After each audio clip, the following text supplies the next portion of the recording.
So, when we look at the way forward and how are we going to increase productivity in this scenario, there is clearly a need for a revolution in food production. But it's going to be a little bit different to the Green Revolution. The Green Revolution was extremely timely, was extremely valuable at its time. But what we're looking at now is not necessarily one size fits all. We're talking about sustainable, homegrown green revolution in many countries around the world. It'll have some important principles. It's about adaptation to climate change. It's about getting the win-win. It's about being able to produce more food with less resources. Clearly, new technologies are going to be critical in relation to this.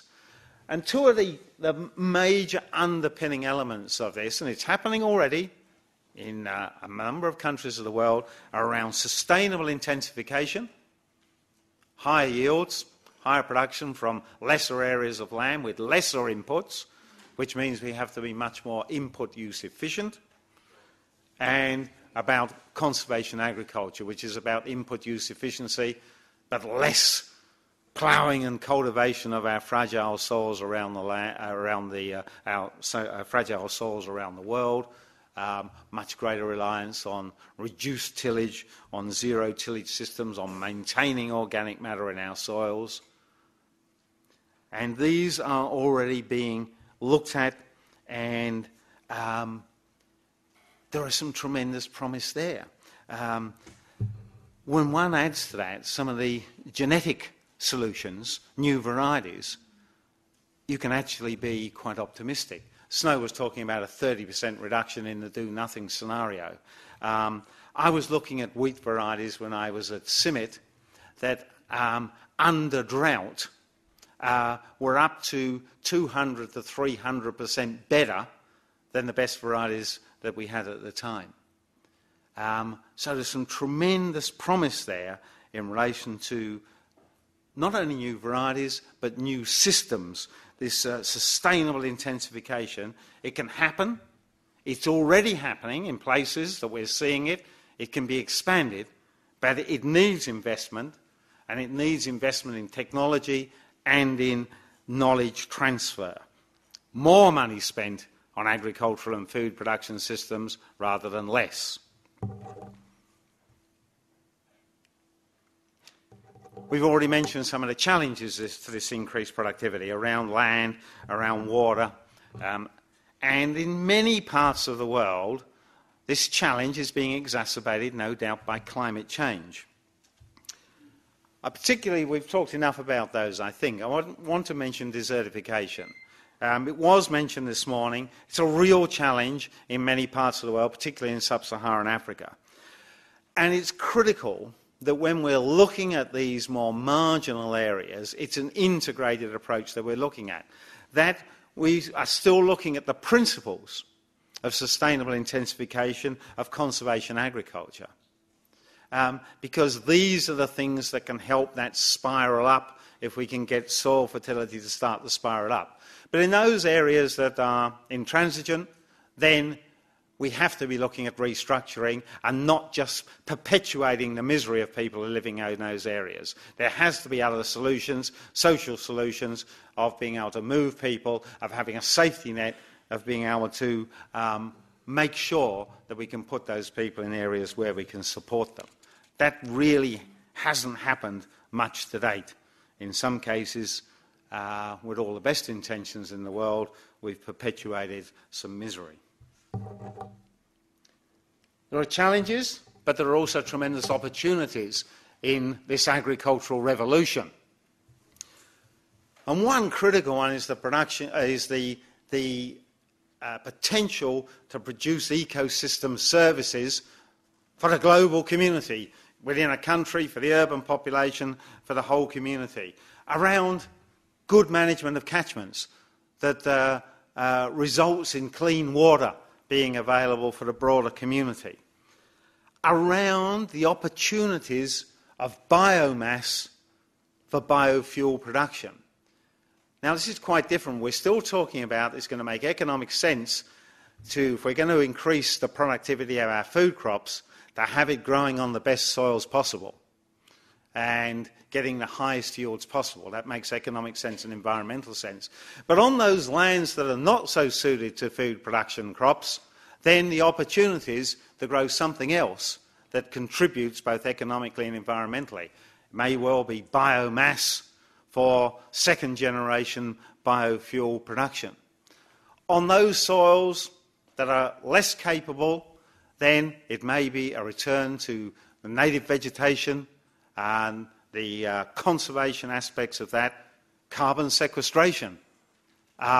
So for the first time, farmers have got not just one option about producing food or fibre to get economic returns, but now everything that makes environmental sense will also make economic sense around food, around biomass, around conservation, around carbon sequestration. These are all opportunities that, to me, will at least match the challenges we're talking about in this global equation.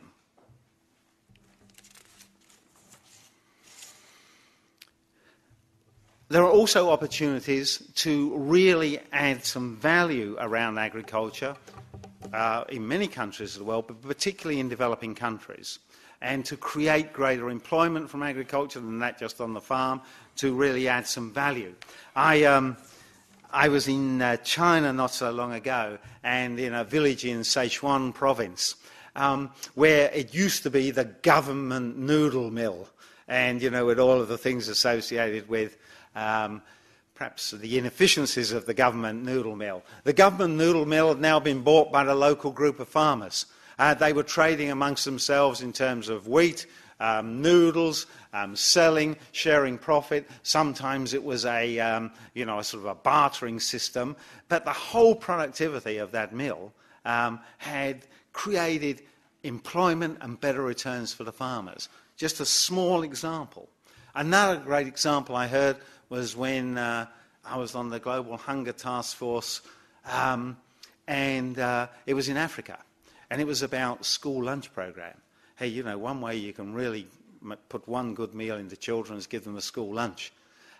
So the people have been thinking about that before, and the World Food Programme's been buying grain in the US or Canada or Australia and delivering it there. And so I said, well, you know, why don't we produce the food for the school lunch program locally? Why don't we give the incentive to the local farmers instead of, you know, spending that money elsewhere?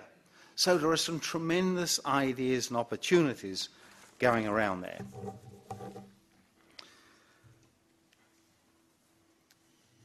Africa is a special case. We need to do more about Africa because of the unique problems that it has. It needs more money spent.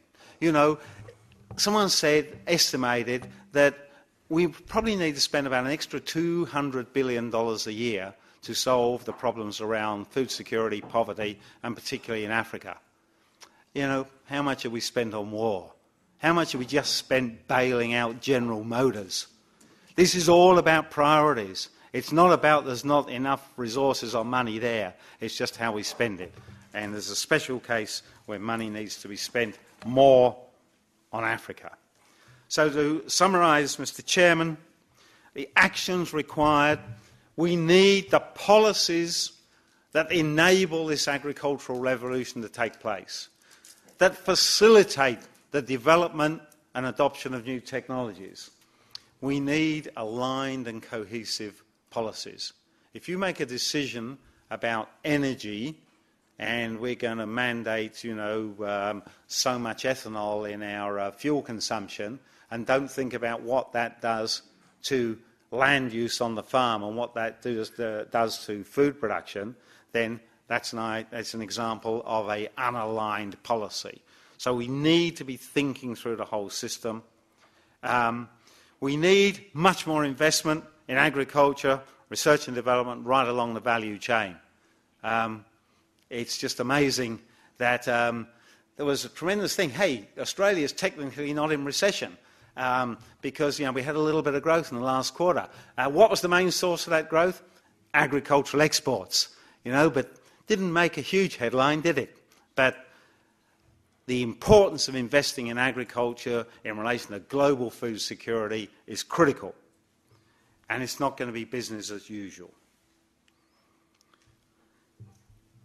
I've had the privilege of working in agriculture for over 40 years. You know, I really believe it's the noblest profession. What else you work in that helps to feed people, helps to reduce poverty. It was said about the centre I worked at that a single gene, the dwarfing gene for wheat that made it high yielding, a single gene saved 100 million lives. So to me, this challenge of food security is a very noble one, it's a very necessary one. It's a tremendous challenge, but there are also some wonderful opportunities there. And we need investment in agriculture. We need the bright young brains putting their minds to solving this most fundamental and this most urgent of problems for the world. Thank you very much.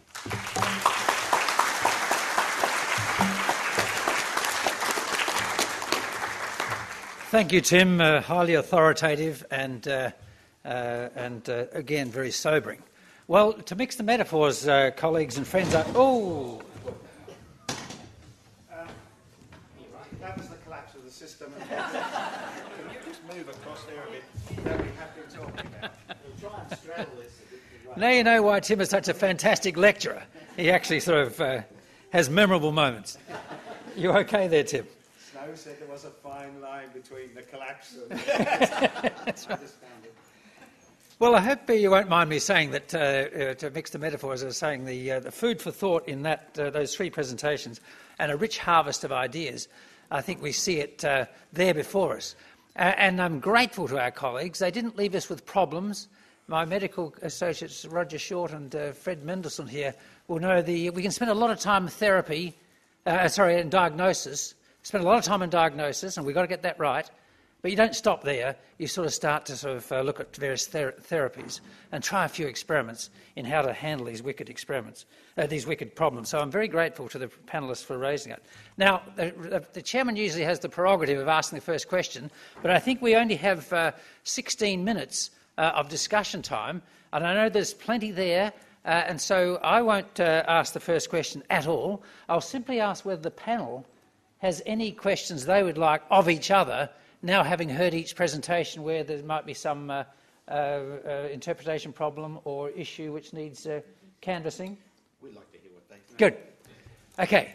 Questions? 1, 2, 3, 4. Professor Caroli this morning mentioned, I think, the biochar, and I was hoping that one of our speakers might be able to give us their opinion of whether that's promising at all. There is a lot of interest in biochar, and it is a matter. I chair of Department of Agriculture, Forestry, Fisheries research panel. It's just funded a major project in biochar. There are two advantages that have been claimed for biochar. One is what we call an agronomic advantage, that its presence in the soil may improve the quality of soil in a productivity sense. The second is a sequestration sense. And where we are at present, I think there are two big questions in this. I found a biochar.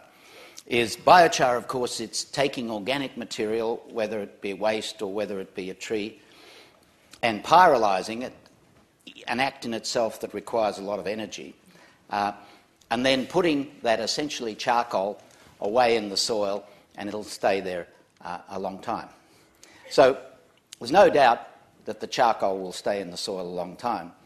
The real question in biochar for me is the amount of energy that you might spend preparing this biochar and distributing and incorporating it in the soil. Is that actually going to end up with a net decrease in greenhouse gas emissions, or is it actually going to end up with a net increase in greenhouse gas emissions?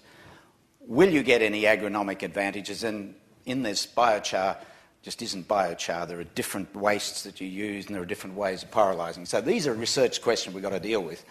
And finally, in that, I think we need to ask the question of whether these wastes might be used in another way that would be more advantageous for the globe. Tim. Just add a couple of things to that. There are some quite innovative things that are happening now. People are also looking at feeding trials of biochar to ruminant animals with the possibility of reducing their methane emissions. And just sort of picking up a little bit of Snow's last point, I saw a proposal around some very innovative work where farmers might be looking at using biomass off the farm and turning it into ethanol amongst themselves, not to try to supply, the fuel supply for Melbourne, but just for the on-farm use and the farm transport, which would be, and has some real possibilities, I think, and investing around, and the technology is already there. So that's another example of, particularly maybe getting some production of something that's not suited for wheat production or dairy production, etc. And that idea of localising, back to the old horse days, 10 to 15% of the farm used to be growing the oats for the horses, which then sort of did the rest of the productivity of the farm. I think a lot of research questions around biochar, the solution, no. Research questions around to determine where it will find its place, yes. Thank you. My name's Angela, I'm from the University of Melbourne as well. And I had a question. It's that great truism, I think, of many people growing up of you have to finish your meal because there are starving children in Africa.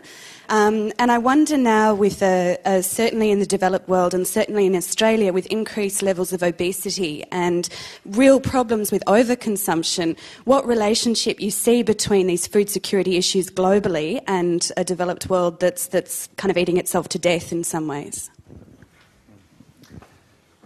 That's an extremely good question.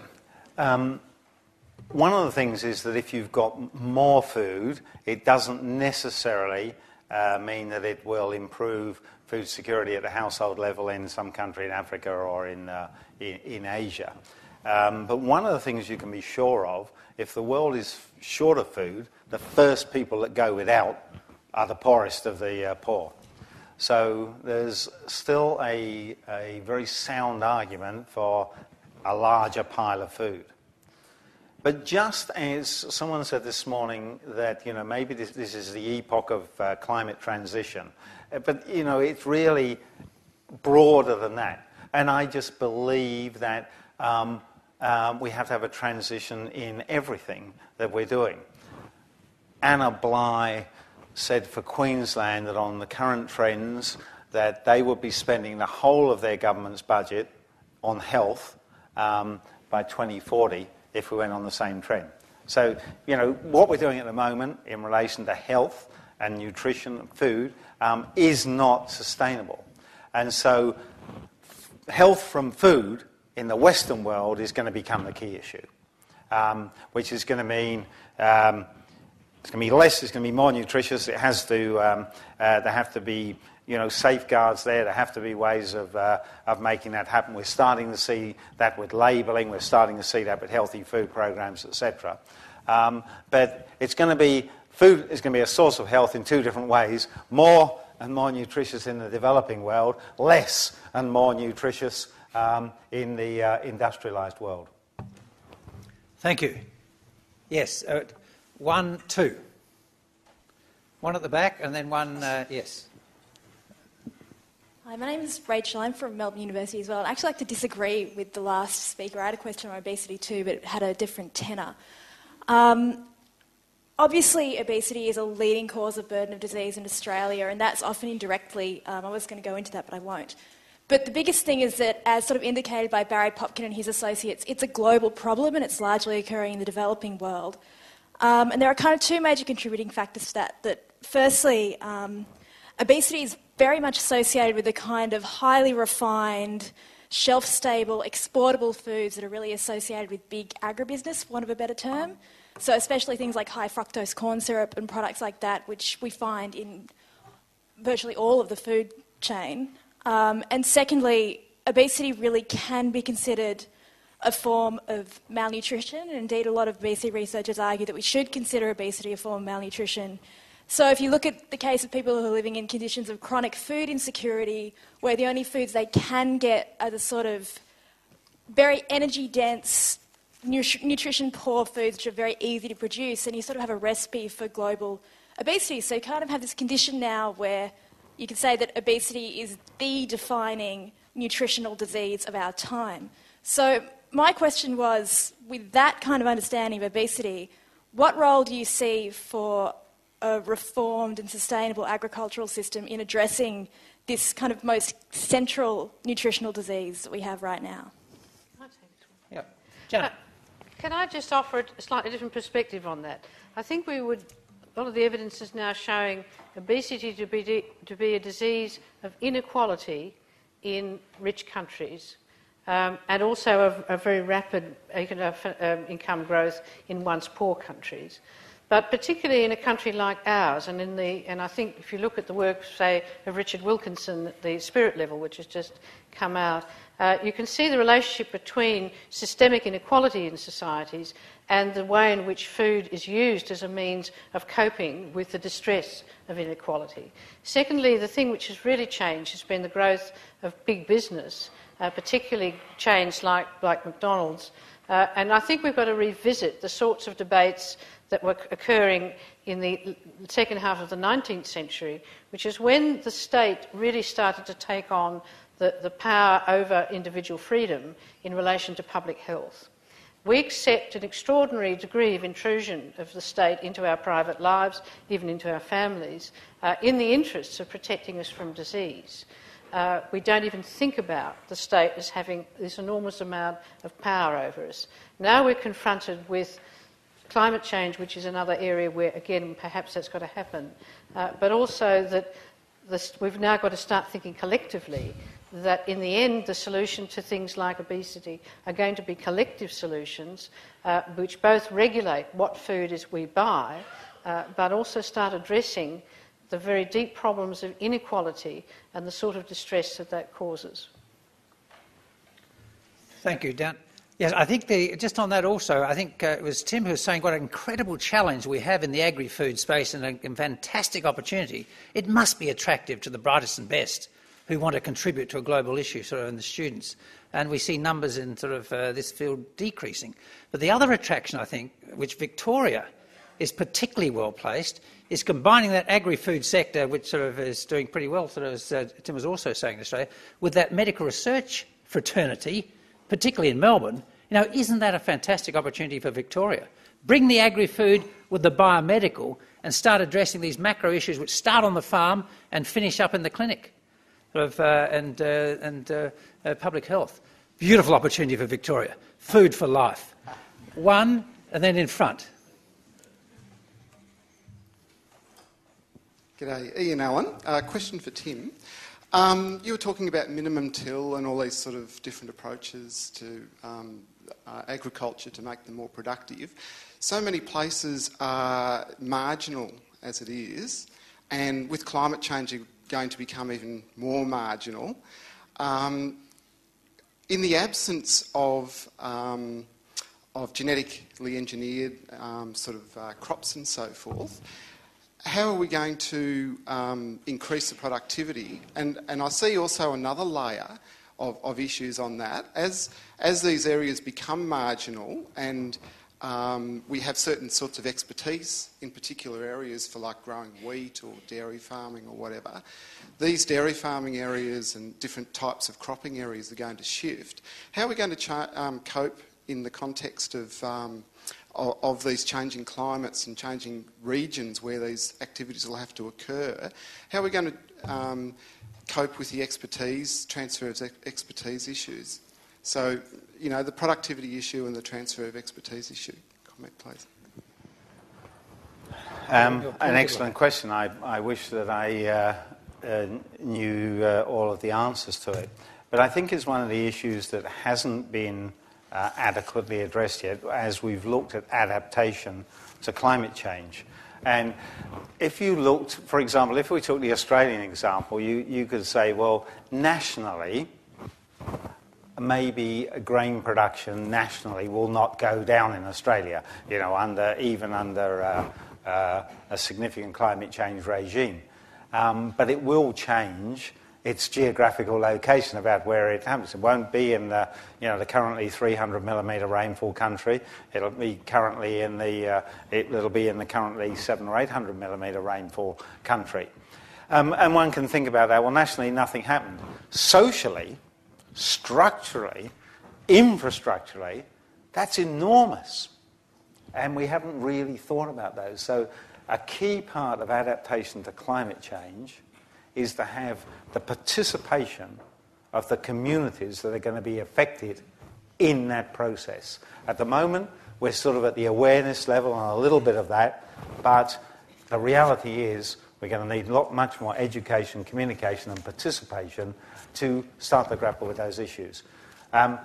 Productivity, I'll just say relatively that what we're already seeing is that, for example, in some areas where people used to crop, they've now gone to livestock, and that's more sustainable for them. It's not such a huge shock, that move, but it's going to be about matching the capacity of the environment with the agricultural capacity much better than we've done it in the past. I think we can do that. Very briefly, Snow. Just an addendum on that in relation to irrigated agriculture. Tim mentioned in dryland. That problem is there in spades. If we end up having something that might be half the amount of irrigation water in our irrigation areas, which could happen, how do we meter that water out? Because those communities have very large multipliers on the farm production. It's basically about 4 to 1. For every farm job, there is 4 jobs elsewhere that hangs on those industries. So those industries, those communities around irrigation areas, we really have to think very seriously about what we're going to do with those. We don't have solutions yet, but there are some issues there that we're going to have to deal with. Huge political problems. Well, I think, I'm sorry, colleagues, but Patrick is starting to look at me questioningly. I will have to draw things to a conclusion. I'm sure our panellists will be about mingling as we get clean out the room for the next session. And so you can continue that conversation. I'd just, on your behalf, like to thank the panellists most sincerely.